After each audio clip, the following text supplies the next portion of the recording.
What's up, guys? Block FPL here. Today, let's review Game Week 28, and then let's talk about my Game Week 29 transfers. That's right, two of them for a -4. So, Game Week 28, I got 30 points. Pretty disappointing week. I went from 21K to 25K. Not the biggest drop. It was disappointing for a lot of people.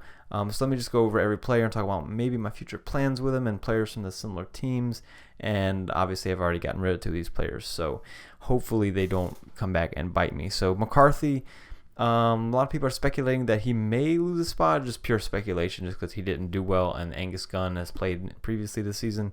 But I'm keeping him. I'm gonna wait and see because obviously I have Leno on the bench, so I'm not even worried about these random speculation. So you got Alexander Arnold. For me, he's still a season keeper. Him and Van Dijk, obviously they lost 3-0 to Watford. They didn't look the greatest. Van Dijk could have blocked that one cross. I don't know what he's really doing. Maybe he's like a little bit too relaxed, too calm, and he's brings more energy to his game, I think.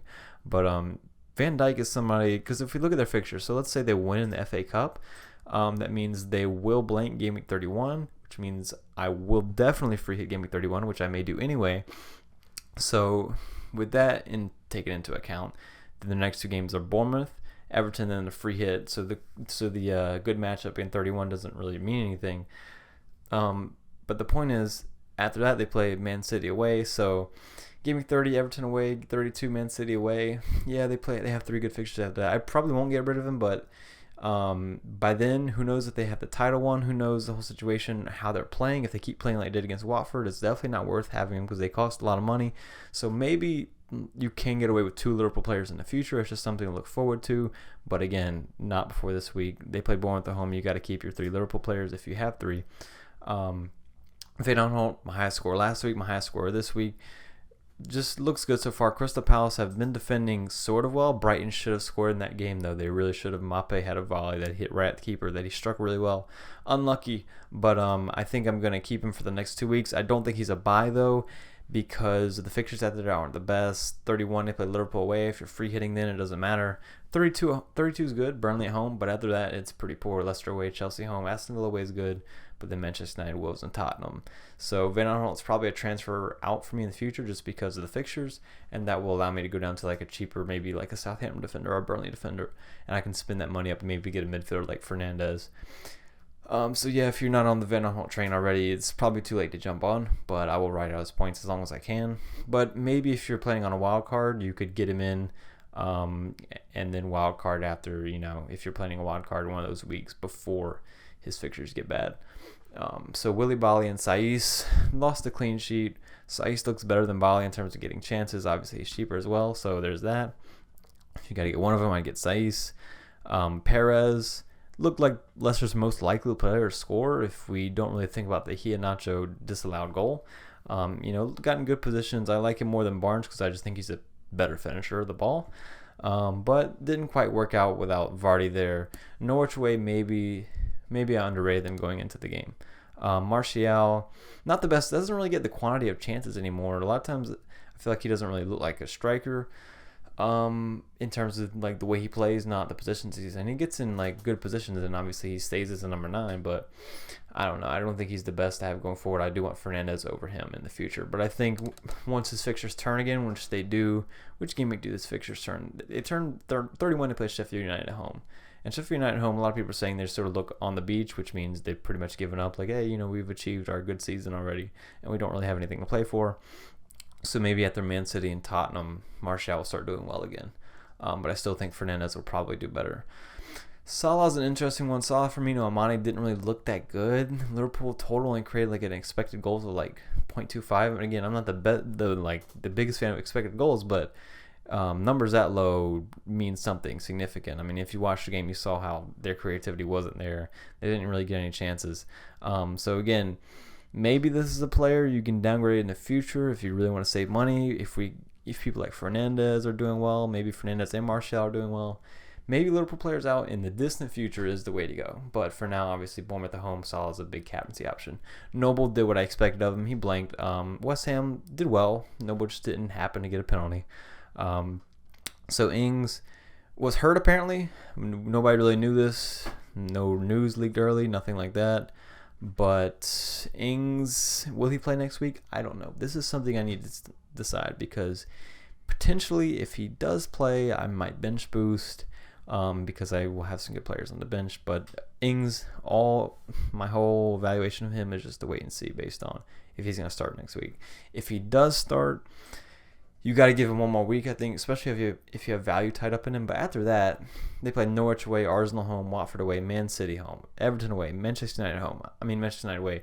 It's just not good. So maybe the final 3 weeks of the season, but at that point, they probably won't be risking like an injury person like Danny Ings, a big injury risk. So I think Ings out is the way to go pretty soon, and that's something I'm looking at. Maybe just down to Shane Long or somebody cheap, Mason Greenwood, to free up money for midfielders that I want.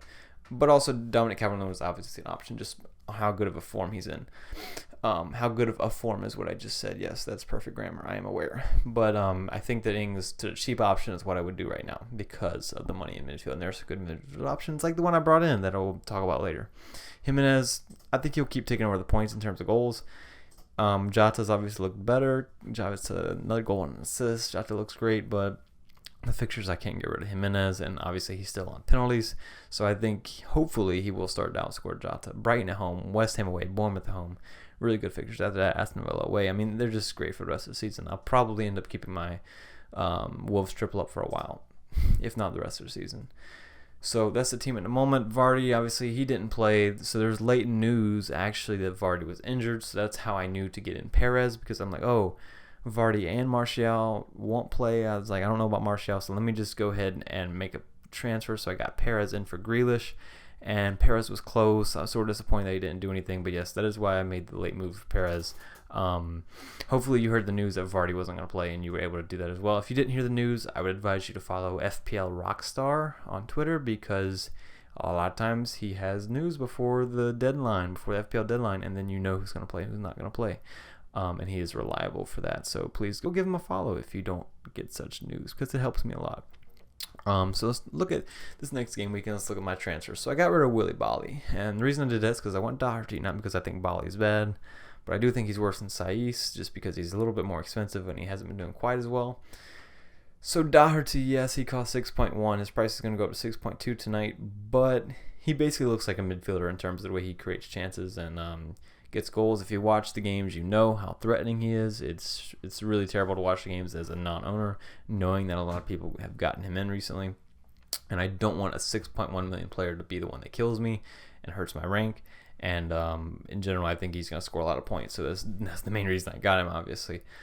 My other transfer was Martial to Sarr. Now, as I mentioned, Manchester United's fixtures do turn game week 31, and I will probably get in Fernandes for game week 31 and 32. But my plan in the future is to go maybe Ings to Shane Long or Greenwood, and then that'll give me the cash to go from Perez, who I probably won't play anymore, Perez up to Fernandes, which should be nice. And then Fernandes can hold me out for the rest of the season in that position.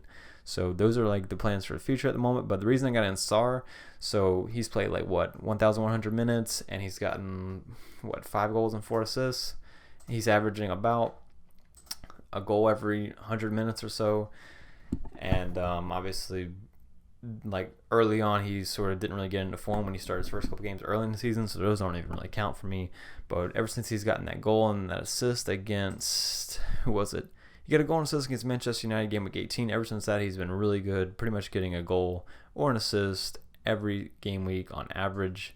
Or, every game week that he started on average, every 90 minutes. So, yeah, he took 6 shots against Liverpool. He looked confident. He didn't look nervous in the big situation, which is a big deal for me.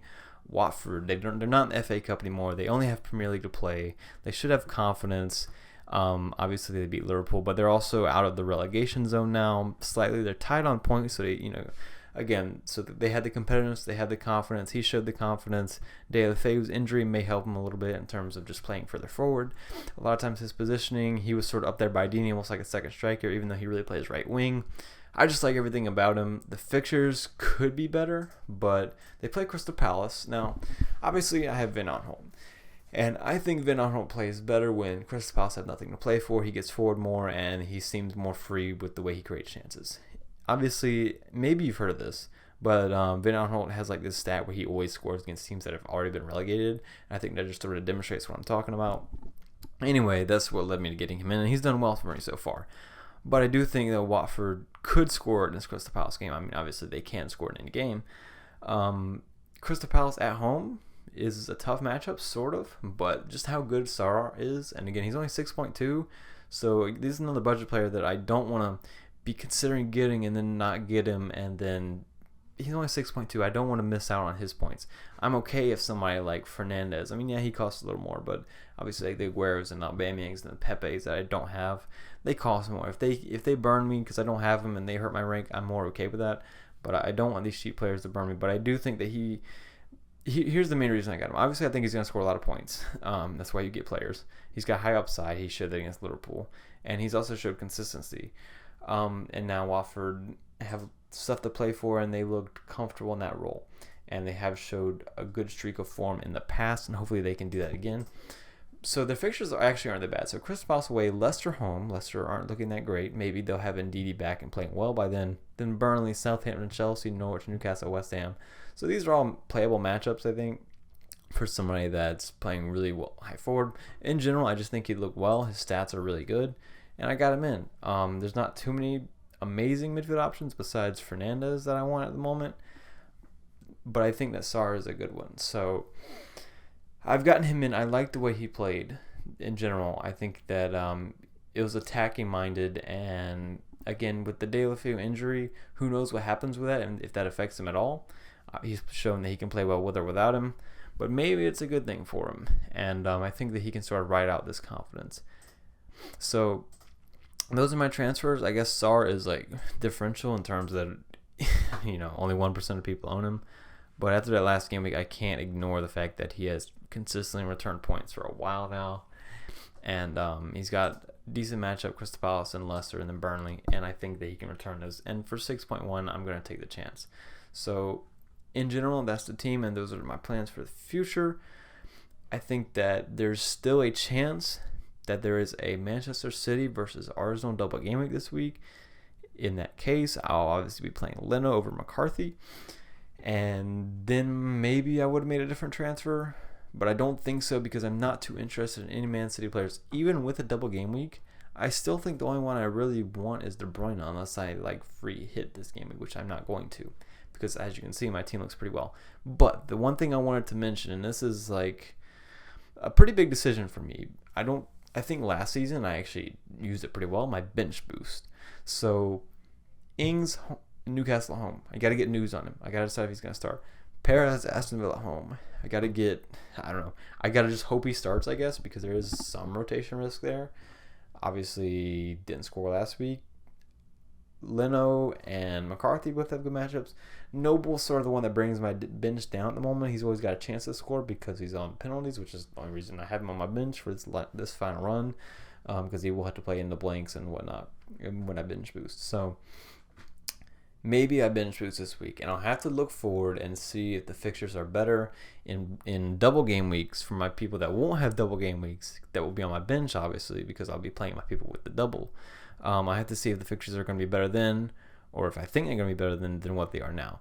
And a lot of that's going to center around whether I think Ings is going to play or not. And I think that he probably will. So I'd say there's a 50-50 chance, maybe 75% chance, just because this is an okay week to bench boost. And in the future, just the possibility that there might not be an okay week to bench boost, I'll take the guarantee of now rather than the hope for the future in terms of the bench boost. I'll play it safe. And, and maybe I'll just hope that way. And Perez is an explosive player. He's shown that he can get hat tricks and whatnot. I don't know why I said hat tricks plural, but he's shown that he can get a hat trick because he did that previously, but that was against 10 men Southampton. So maybe I'm just rationalizing here. If you made it this far in the video, I would suggest that you should subscribe to the channel. But I hope you have a good game week 29, unless you have completely different players than I do, because then I want you to fail. But hopefully Sarr and Doherty can help get me to my goal of top 10K. Obviously, top 10K isn't as good as last season, but we're going forward, and it should be fun on the way. I will see you next time. Maybe I'll have a video later this week. Who knows?